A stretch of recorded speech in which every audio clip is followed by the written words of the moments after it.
Se nota la comunión, se nota que Dios está aquí. Sabéis a Dios de verdad. Yo os quiero expresar algo. A ver, lo más importante aquí en la tierra pues es la familia. Somos muy sanguíneos, los gitanos sobre todo, y nos rodeamos de la familia, nos gusta estar con la familia. Pero más importante que la familia en este mundo es estar con Dios. Estar con Dios lo llena todo.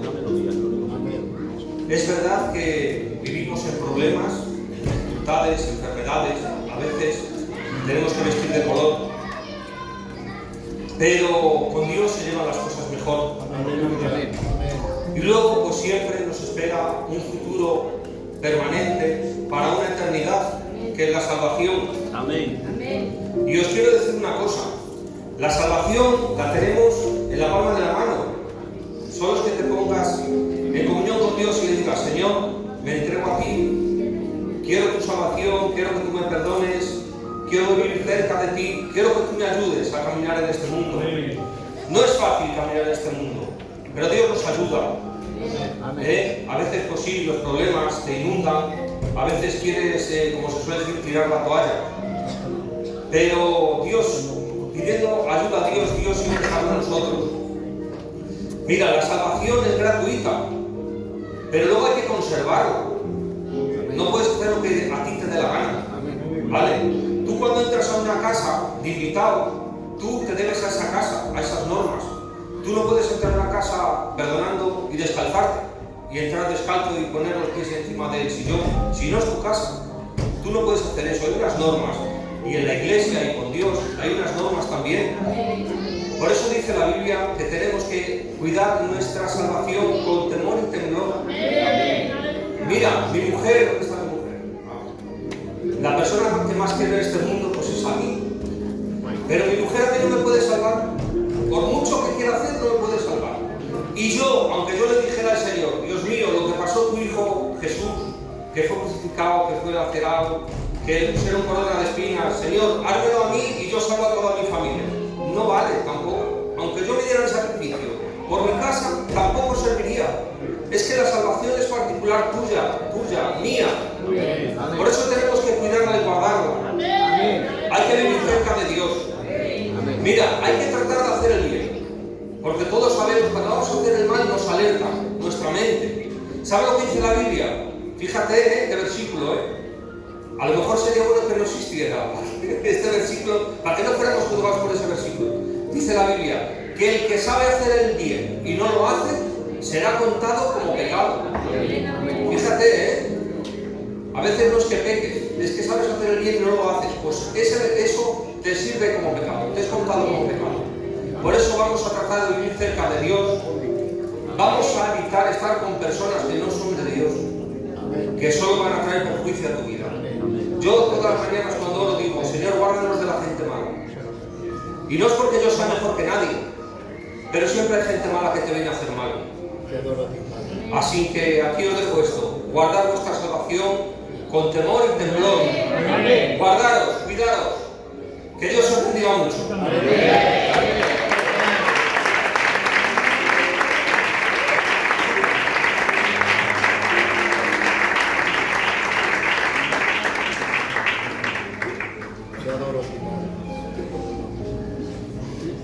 Gloria a Dios. ¿Cuántos dicen amén? Amén. ¿Cuántos dicen un vivo gloria a Dios? Gloria a Dios. Bueno, reciban un saludo en el nombre de Jesús. Muy contento de estar aquí con todos ustedes para compartir un culto. Amén. Aleluya. Porque al final lo único que venimos es a compartir. Porque yo lo digo muchas veces, nadie tenemos la capacidad de traer nada nuevo. Todo está escrito y dicho. Hay quienes dramatizan mejor y hay quienes cuentan las cosas con más gracia, pero la palabra de Dios sigue siendo la misma, ayer, hoy, mañana y siempre. Bueno, pues el motivo de estar aquí es estar aquí, visitar a mi primo Marche y a mi prima Henry. Que Dios los bendiga. Y también pues he venido con mi consuegro de Santiago a ver a mi consuegro de Madrid. Amén. Bueno, y tengo un mensaje para compartirles. La verdad es que he estado dudando mucho entre traer este u otro que hay. Pero bueno, les voy a compartir este. Miren, es un mensaje que es un poco para escuchar y para meditar. No hace falta tanto. Es un poco un mensaje para escuchar y para meditar. Así que lo único que les pido pues es atención. Y espero que Dios nos haga bien. Amén. Miren, les voy a relatar una historia de dos personajes que están entrelazados. Repito, les voy a relatar una historia de dos personajes que están entrelazados. Hace muchos siglos, un hombre extraño vivió en la tierra árida del desierto. Su ropa era tosca, hecha de piel de animales. Su dieta era aún más extraña. La componían insectos y miel de abejas. Desde su temprana edad le dio las espaldas a la civilización. Pero un día salió de la aridez del desierto y se fue a la brisa de un río. No vino vestido de realeza, pero traía el mensaje del reino. Para sorpresa de todos, era elocuente y osado. Hablaba a gritos. Las personas temblaban al oírlo. Su voz no era suave, pero era santa. Sus palabras, lejos de calmar el alma, exponían las heridas, criticaban los errores, las injusticias, la manipulación de los pequeños por los grandes, la hipocresía religiosa. Por primera vez en la historia, alguien llamó a la casta más noble de religiosos raza de víboras. Bellos por fuera, pero venenosos por dentro. Porque el hombre del desierto no vino a entretener, vino a confrontar. El mensaje del hombre del desierto no buscaba aplausos, buscaba arrepentimiento. El hombre del desierto era tan osado que ni siquiera dejó de atacar al violento gobernador de aquellas tierras, a Herodes Antipas. Este hombre le dijo a Herodes lo que el cielo aplaude y lo que la tierra teme. No te es lícito tomar esa mujer. Tal sabía, le costó cara. No tardó mucho en ser decapitado. Le cortaron la cabeza. Su nombre era Juan y lo apodaban el Bautista. Pero mientras su cabeza caía en un plato, su alma subía a la presencia de Dios. En la tierra Herodes silenció a Juan, pero el cielo se puso de pies para recibirlo. A Juan lo decapitó un rey de barro, pero lo recibió y lo coronó el Rey eterno de gloria. Juan no murió encima de un púlpito, pero predicó con su vida hasta el último latido de su corazón. Pero antes de cortarle la cabeza, sus ideas contagiaron a muchos. Desde los más grandes hasta los más pequeños, las personas de toda Judea, de Galilea y de Jerusalén se amontonaban para oírlo a las orillas del río Jordán. Sus palabras cambiaban la mente de las personas. Las gentes entraban a las aguas del río Jordán para ser bautizadas y escribir una nueva historia. Después de 450 años de silencio, la sonrisa había regresado. El cielo parecía cerrado, pero Dios no estaba ausente. Las profecías dormían, pero no estaban muertas. Juan no hizo de su ministerio un espectáculo, Juan trajo dirección. No vino con lujos, vino solo con una voz. No trajo luces, trajo arrepentimiento. Juan lo único que encendía era la conciencia de los pecadores. Juan fue el amanecer después de una larga noche. Fue el eco de Dios diciendo: no me he olvidado de ninguno de vosotros. Cada palabra de Juan era un golpe de martillo. Cada palabra de Juan irradiaba eternidad. Juan no fue brisa, fue un viento fuerte. No fue una melodía, fue algo más que eso. Fue trompeta de Dios. Juan no hizo milagros, pero con su mensaje estremecía a todos los que lo oían. Juan fue el despertador de una generación dormida. Lo voy a decir otra vez. Juan fue el despertador de una generación dormida. Con la aparición de Juan, el reloj profético comenzó a funcionar. Comenzó la cuenta atrás hacia el Calvario. Pero cuando todos lo admiraban, cuando todos exaltaban sus ideas, vino la gran sorpresa. Juan habló del hombre de sus sueños, del hombre que ocupaba el escenario de su mente. Todos se quedaron paralizados con sus palabras. Juan estaba predicando de alguien que todavía no había visto, pero que su espíritu ya ardía por él. Dijo que esa persona era tan grande que él no era digno de desatarle las correas de su calzado. ¿Qué hombre era este? Al que Juan daba un estatus que ningún rey jamás pudo tener. ¿Podría haber alguien mayor que el valiente Juan? Y es que Juan nació y creció al margen del sistema social. No se había contaminado por las vanidades y arrogancias de la época. Juan era un tractor sin frenos que había venido para revolucionar el alma humana. Juan preparó al pueblo para recibir al Verbo hecho carne, al Emanuel, al Dios con nosotros, a Jesús de Nazaret. Juan era el obrero que allanó el camino por donde iba a caminar el Salvador. En un mundo dormido, Juan gritó: ¡despierten, que el Mesías se acerca! Porque Juan no vino a brillar, sino a señalar dónde estaba la luz. Porque el sueño de Juan no era brillar, el sueño de Juan era ver resplandecer a nuestro Cristo. Reciban palabra de Dios. Nadie de los que estamos aquí hemos sido llamados a brillar. Tú no has sido llamado a brillar ni cantando, ni predicando. No has sido llamado a brillar dándote tono porque estés de pastor. ¿Sabes cuál es tu verdadero llamado? Muérete tú y que viva Él. Muérete tú y que viva Él. Muérete tú y que viva Él.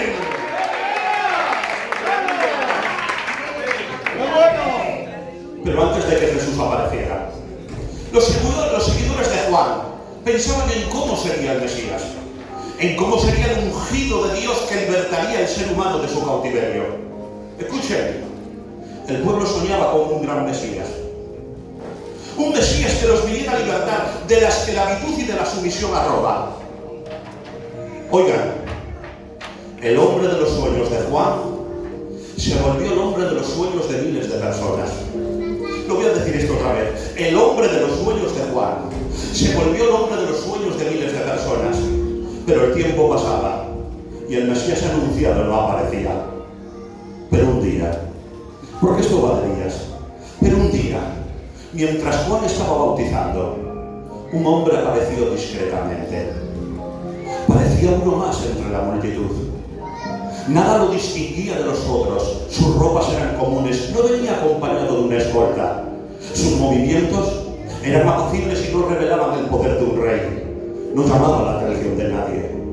Allí estaba nuestro Cristo, el creador entre las criaturas, el que purifica mezclado con los que buscan limpieza, el cordero sin tacha entre las ovejas heridas, la palabra hecha carne, haciendo fila para ser bautizado como uno más.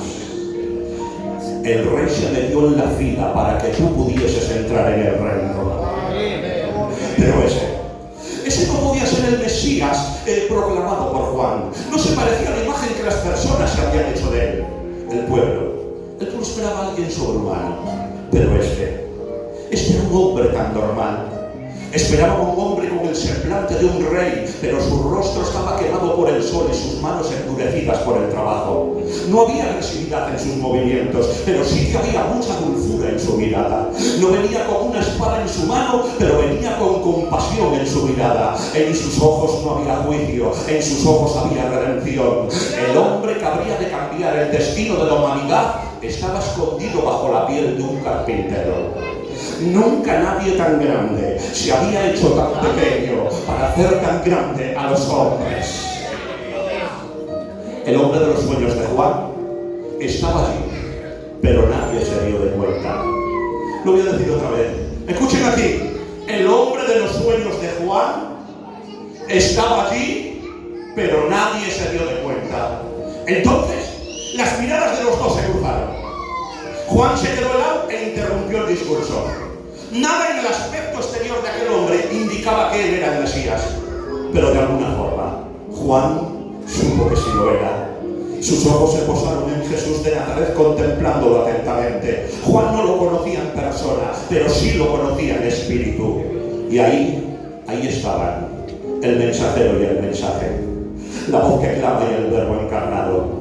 La antorcha y la luz encendida. Los ojos de Juan deben de haberse llenado de lágrimas. Tantos años han pasado y tantas noches mal dormidas esperando a este hombre único.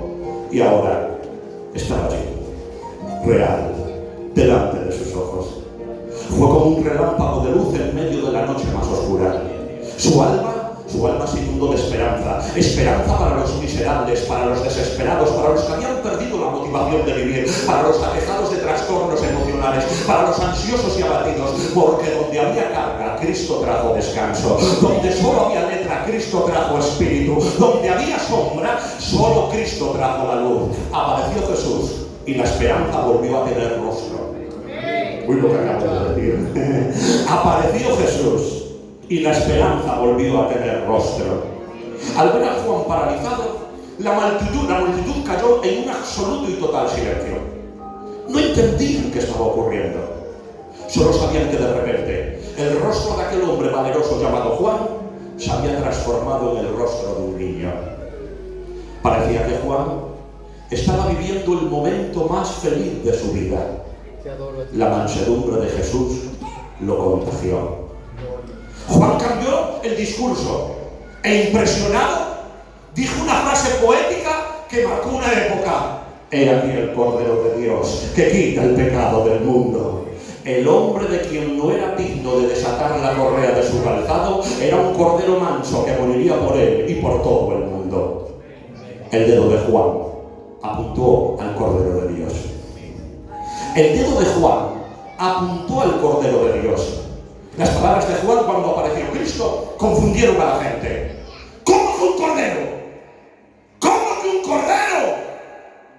El pueblo no esperaba un cordero.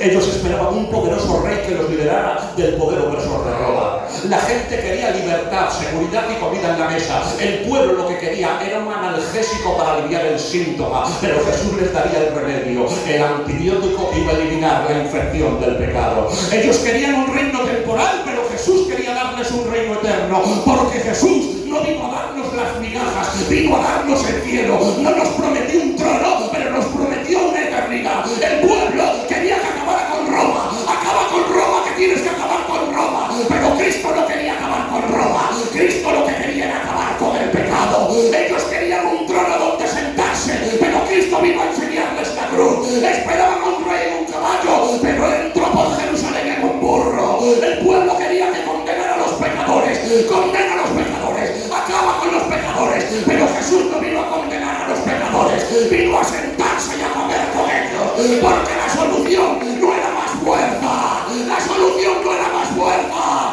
la solución era más amor. Jesús no vino a darles lo que pedían, vino a darles lo que necesitaban. Uy, lo voy a decir otra vez, dale más por la música. Jesús no vino a darles lo que pedían, vino a darles lo que necesitaban. Ellos esperaban un rugido, pero llegó un susurro de amor. Esperaban juicio, pero vino la misericordia. Escuchen, el hombre de los sueños de Juan no era el hombre de los sueños del pueblo. Juan no anunció un rey con una corona de oro. Juan anunció un cordero con una corona de espinas. Él no vino a la tierra para sentarse en un trono, él vino a la tierra para colgarse de un madero. Lo voy a decir otra vez. Él no vino a la tierra para sentarse en un trono, él vino a la tierra para colgarse de un madero. Ellos esperaban un conquistador y apareció un siervo. Esperaban un libertador y apareció un redentor. Esperaban guerra, pero apareció la gracia. Deseaban un león rugiendo y apareció un cordero ensangrentado. Esperaban a un rey con una espada, que venga un rey con una espada, pero apareció un siervo con una toalla, que se arrodilló a lavar los pies de los que más tarde le iban a traicionar. Pero el cordero, señores, no fue atrapado, el cordero no fue entregado, no lo vencieron, él se ofreció, no lo cogieron por sorpresa, él vino sabiendo que moriría. Reciban palabra, él no fue víctima, fue ofrenda voluntaria.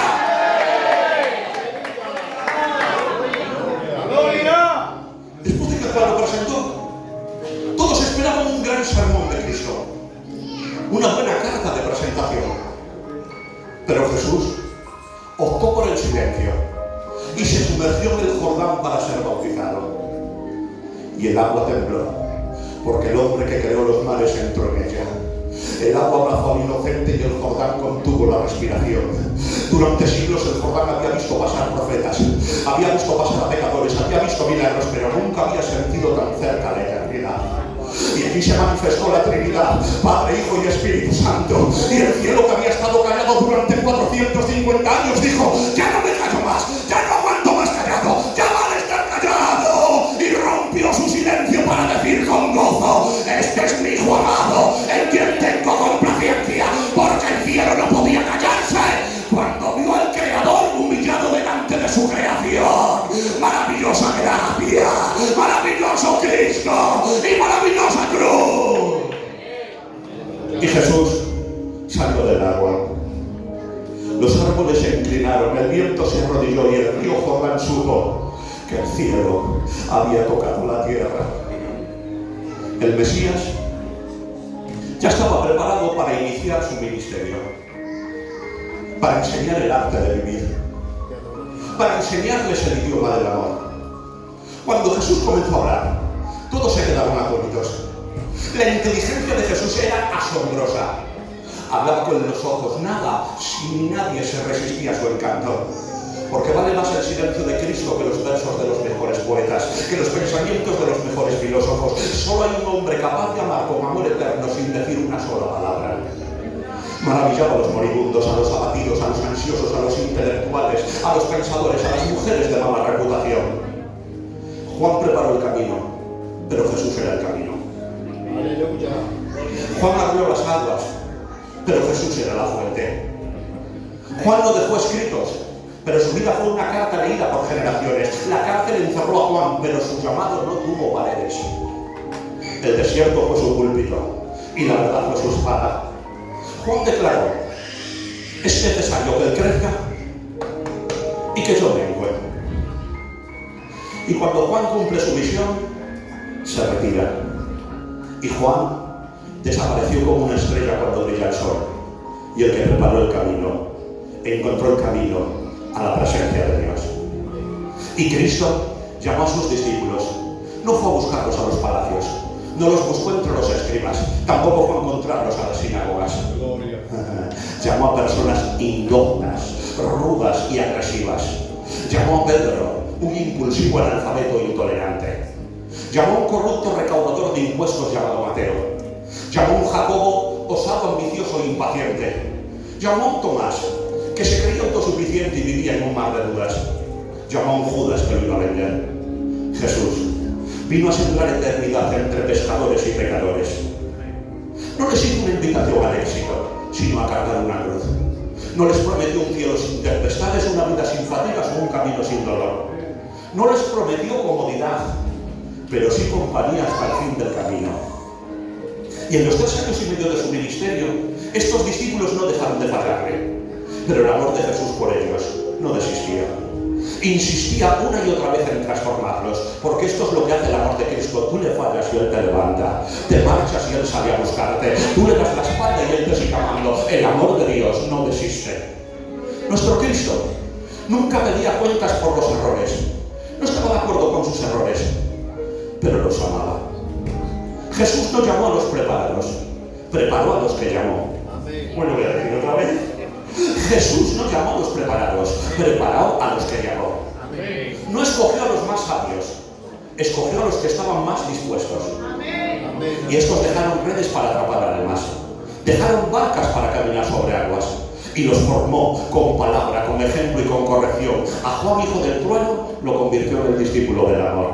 A Mateo le quitó la codicia para darle la pluma del evangelio que más tarde escribió. Cristo no borró el pasado de Saulo de Tarso, es más, dejó su pasado plasmado en las escrituras para que todo el mundo lo conociera. Un pasado violento y vergonzoso, pero a Saulo lo convirtió en el apóstol Pablo, y de una piedra hizo un precioso diamante. Jesús fue un escultor de la personalidad. ¡Qué bonito! Jesús fue un escultor de la personalidad. No moldeó barro ni piedra, moldeó el carácter, la voluntad, la visión y la fe. Jesús les quitó a los discípulos todo lo que les sobraba. Les quitó el orgullo, el terror, la mentira, la vanidad. Cada golpe de martillo que daba al carácter y a la personalidad no era un castigo, eran golpes de gracia. Las personas que más problemas te están dando hoy, en las manos de Dios pueden ser las personas que más alegrías te den en el futuro. Creo en el escultor divino, creo en el que puede cambiar la personalidad de las personas. Jesús tomó a pescadores impulsivos y los convirtió en columnas del Evangelio. Tomó a cobradores de impuestos y los convirtió en generosos seguidores. Tomó a un Pedro inestable y lo cinceló hasta ser una dura roca. No desistas de nadie, no desistas de tu esposa, no desistas de tu esposo, no desistas de tus hijos. El escultor divino puede cambiar la personalidad de los que te rodean y hacer un ambiente mejor. Cristo puede cambiarlo todo. Donde tú ves fallos, Él ve un propósito. Donde tú ves ruina, Él ve cimientos. Donde tú solo ves pasado, Él ve un glorioso futuro. No huyas del cincel, estás en manos del Maestro. Y la obra que Él comenzó,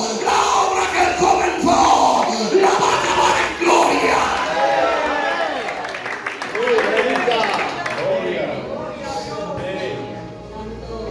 Dios no forma vasijas para luego desecharlas. Es lo que acabo de decir. Dios no forma vasijas para luego desecharlas. Eso lo hago yo, que soy un mal pastor. Pero el príncipe de los pastores no forma vasijas para luego desecharlas. Porque su fidelidad no depende de tus acciones, depende de sus promesas.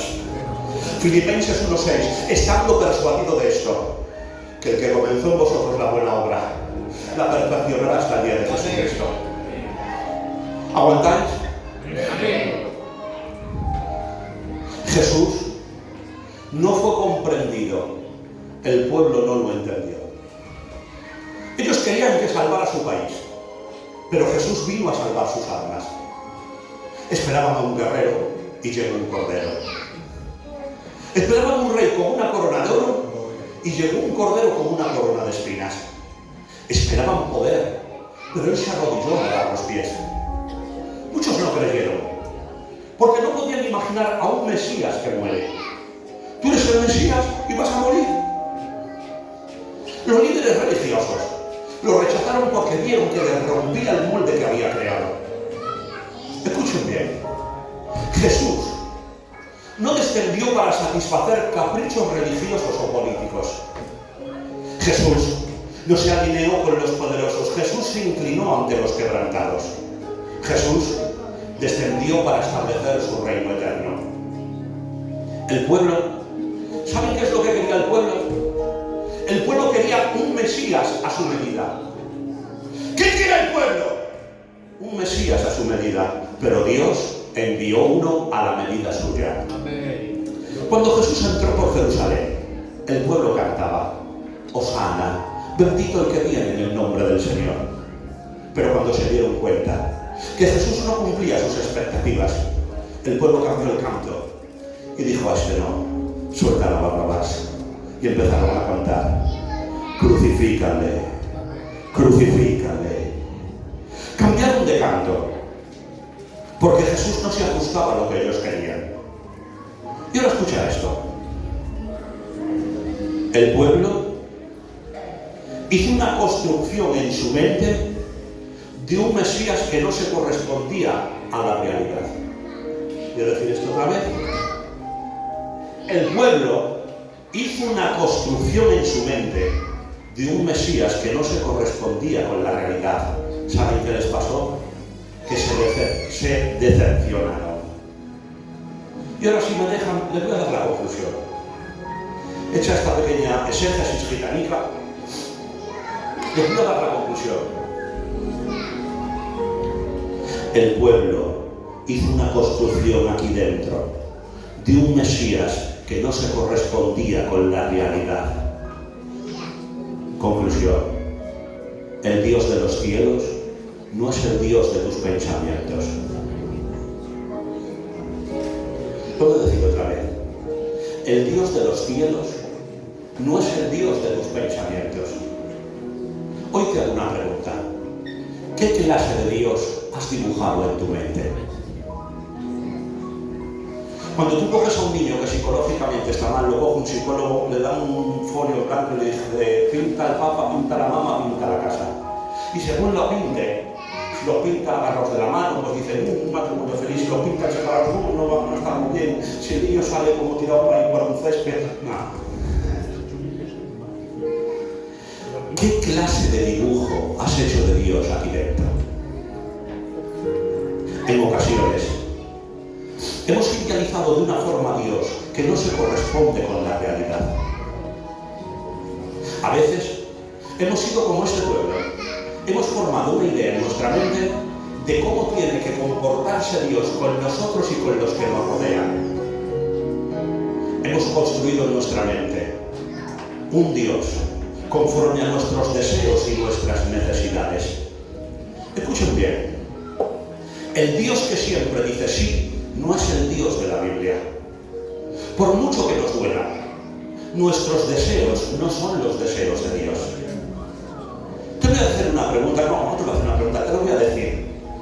Dios no está comprometido con tus planes. ¿Has hecho planes? ¿Tienes planes tú? ¿Tienes planes tú? ¿Tienes planes tú? ¿Tienes planes tú?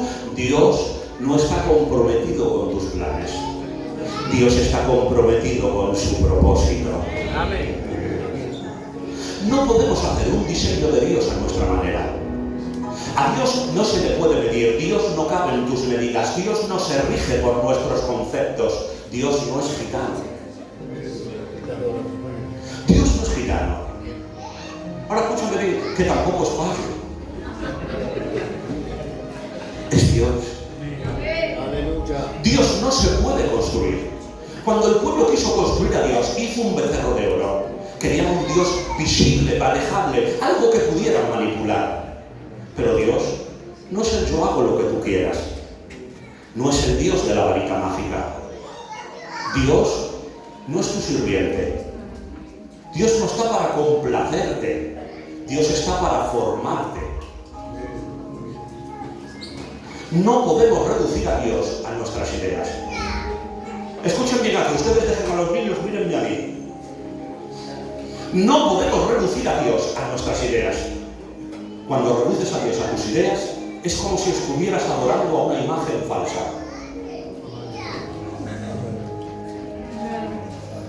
Cuando tú reduces a Dios a tus ideas, es como si estuvieras adorando a una imagen falsa. Hemos empequeñecido a Dios tanto aquí dentro.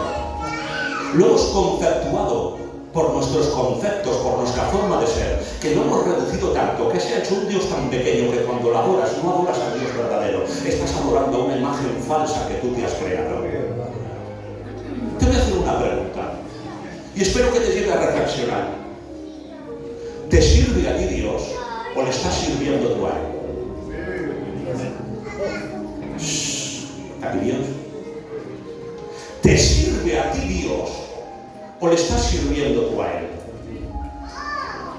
Porque si solo quieres a Dios para que te dé cosas, no lo estás sirviendo, lo estás usando. Voy a decir esto otra vez. Si solo quieres a Dios para que te dé cosas, no le estás sirviendo, lo estás usando. Te voy a hacer una pregunta. No sé cuántos hoy se habrán puesto a orar antes de llegar al culto. No lo sé. Está la vida muy mal y oramos muy poco.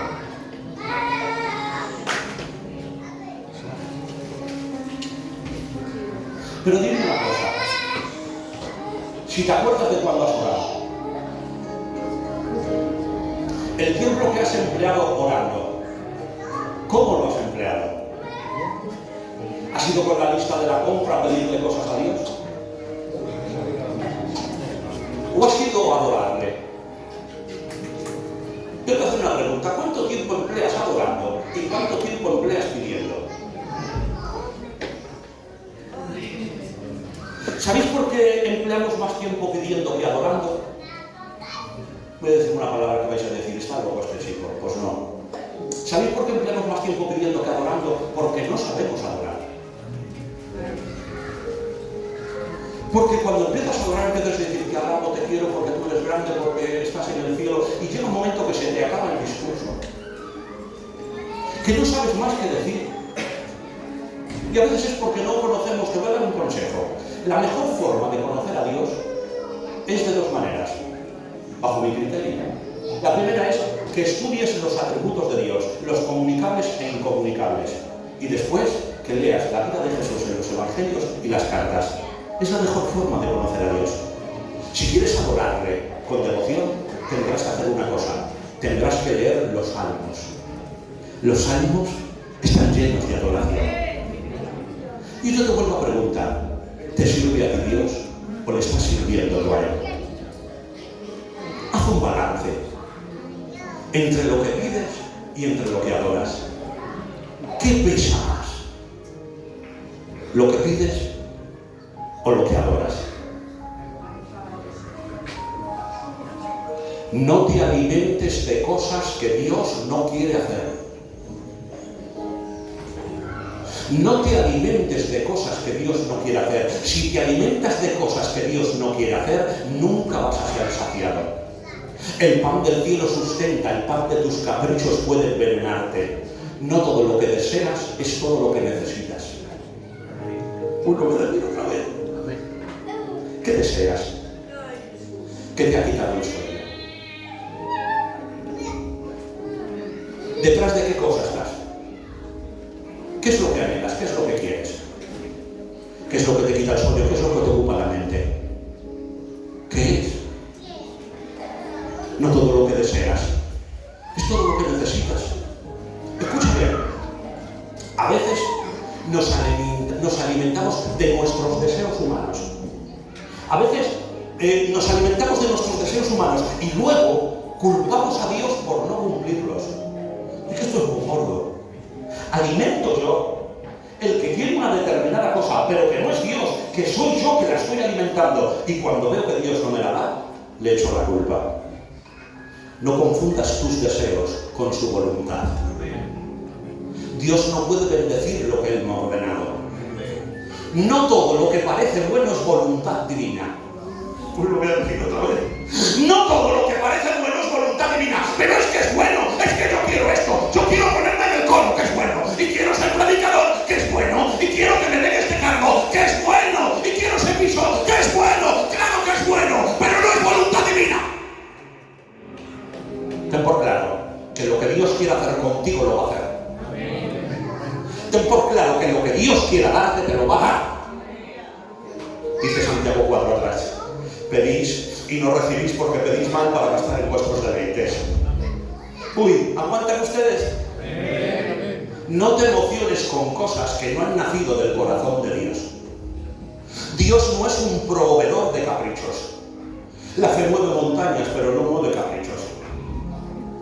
Recibe una palabra. Hoy tengo una palabra aquí para decirte. Debiéramos de darle gracias a Dios por todas las puertas que nos ha cerrado. Debiéramos de darle gracias a Dios por torcer nuestros planes. Debieras de darle gracias a Dios por alejarte de personas. Los planes de Dios son mejores que los nuestros, aunque al principio lo eran. Si le estás pidiendo dirección a Dios, dame dirección, llévame por tu camino. No te enfades cuando Dios tuerza tus planes. ¿Sabes cuál es el mejor plan? Que Él tuerza tus planes. Ese es el mejor plan que puedes correr. Dios mío, tuerce mis planes.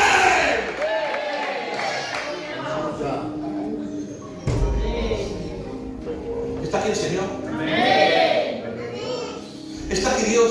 Amén. Lo que tú llamas fracaso es Dios rescatándote. Es lo que acabo de decir.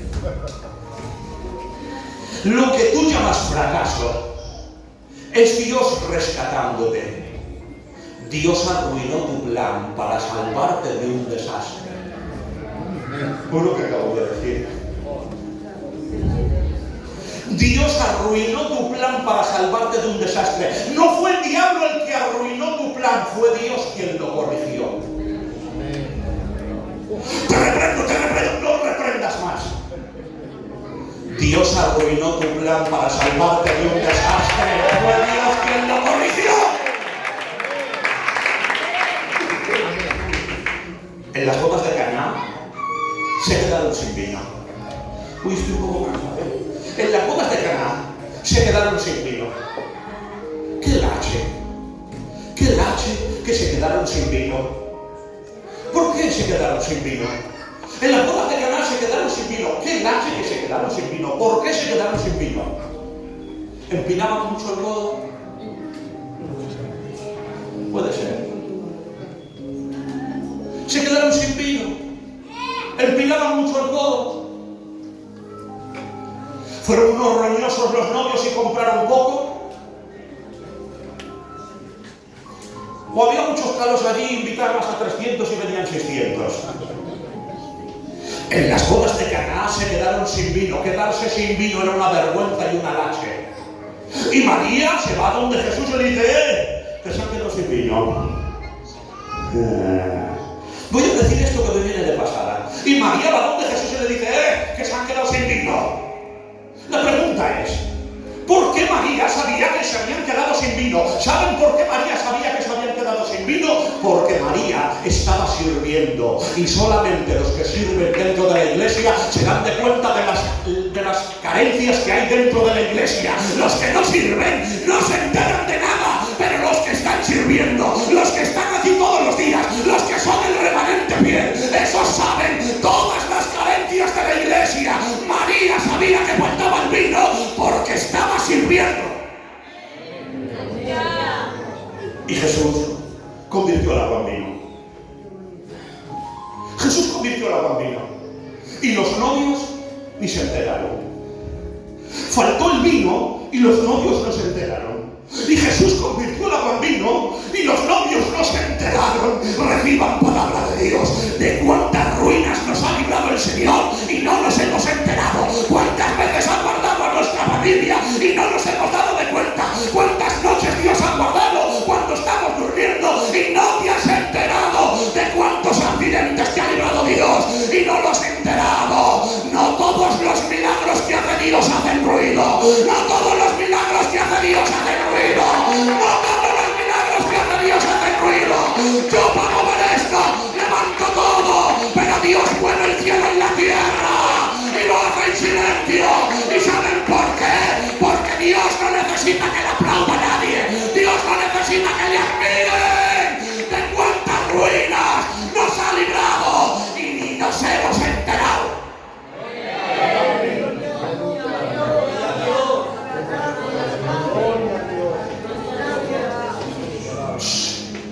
Esto va para los que se quejan mucho. Si supieras de todo lo que te ha librado Dios, no te quejarías tanto.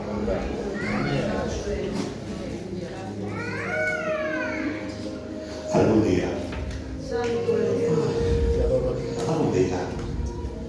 en la eternidad, cuando estés en el cielo, Dios te mostrará todas las ruinas de las que te salvó. Ay, escuchen, déjenme a los negros, ustedes miren aquí. Algún día en la eternidad, cuando estés en el cielo, Dios te mostrará de todas las ruinas que te salvó y tendrás que caer de rodillas por cada no de Dios.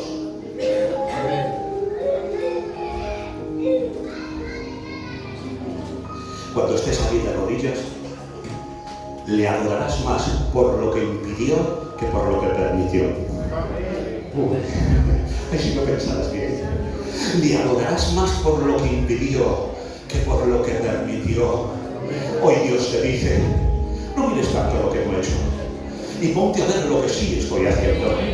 Mi silencio, mis ausencias, trabajo invisible. Cambia tu foco de atención. Hoy te dice Dios, no soy yo el que se tiene que hacer a tu imagen, eres tú el que tiene que hacerse a mi imagen y semejanza. Yo no soy el barro eres tú y yo soy el alfarero. No eres tú el que me tienes que dar a mi forma, soy yo el que te moldeo conforme a mi propósito. Dios no está obligado a explicarte el porqué de cada herida. Dios no va a sanar cuando tú quieras.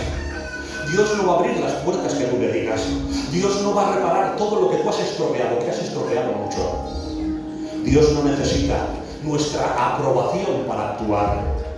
Dios no se sienta en un trono con un buzón de sugerencias para que le sugieras tú lo que tiene que hacer.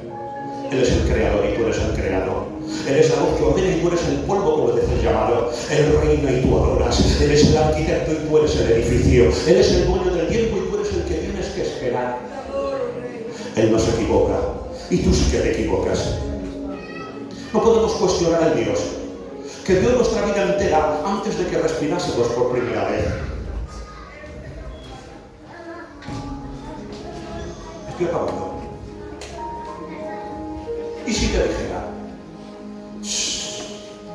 ¿Y si te dijera que ese no de Dios que tanto te dolió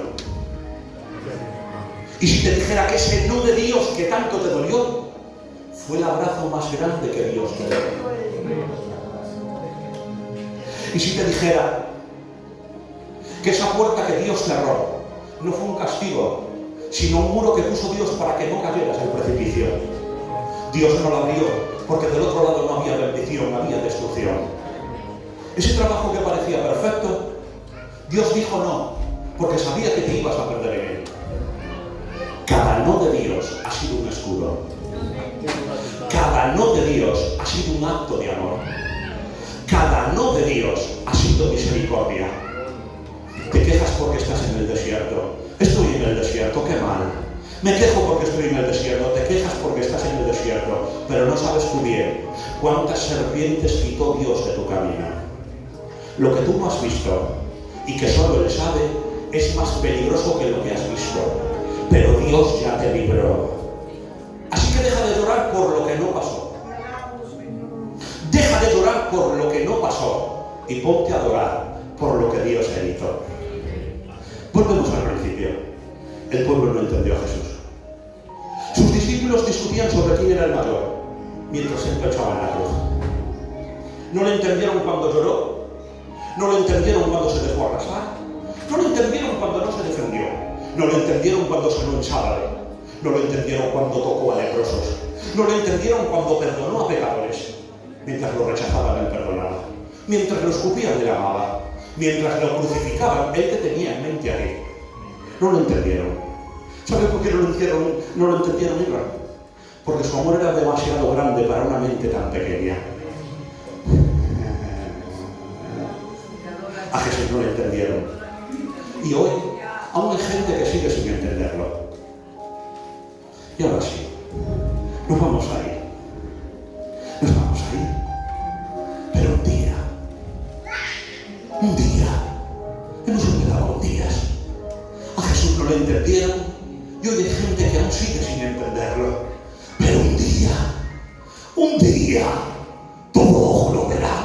Y toda rodilla de los que están en el cielo, de los que están en la tierra y de los que están debajo de la tierra, se tendrá que doblar y tendrán que confesar que Jesús es Dios. Ese día ya no habrá preguntas, se sabrá de forma clara quién es Jesús. Ese día no se discutirá sobre teología, nadie pedirá ninguna prueba, nadie lo podrá ignorar. No se hablará de calvinismo, tampoco se hablará de denominaciones. Ese día se caerán las máscaras, lo escondido se hará público. Ese día la verdad será la luz que nunca más se va a apagar y se sabrá que Él fue Rey, que fue Salvador, amigo de pecadores, Alfa y Omega, Cordero y León, el Rey que vino y el Rey que vuelve. Y ese día las coronas se caerán al suelo, las bocas que lo negaron temblarán y todo el mundo sabrá que Él es el Cristo, el Hijo del Dios viviente, el Verbo eterno hecho carne, el que fue, el que es y el que será, el juez, el Rey y el Señor.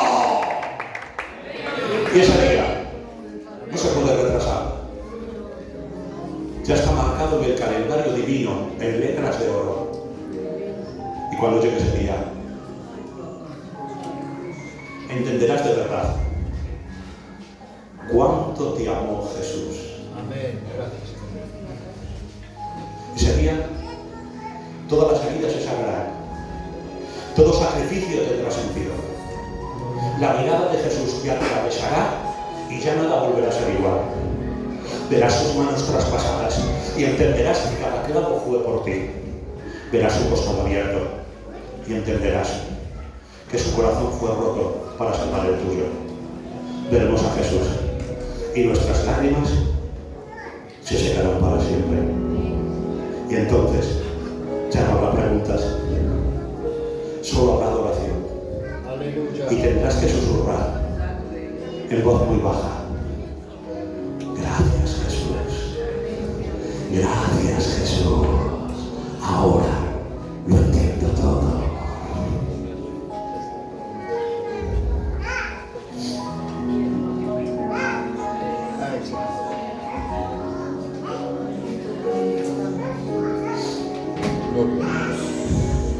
Está aquí Dios, su Santo Espíritu. Yo no sé si hoy te atreverás a darle gracias a Dios por todos los nos que te ha dicho. No sé si vas a tener las ganas de darle gracias por todas aquellas cosas que te han librado y no has visto. No lo sé. Pero a esto sabes cómo se le llama madurez cristiana. Esto es madurez cristiana. Así que voy a invitarte a que inclines tu cabeza y cierres tus ojos. Su espíritu está aquí.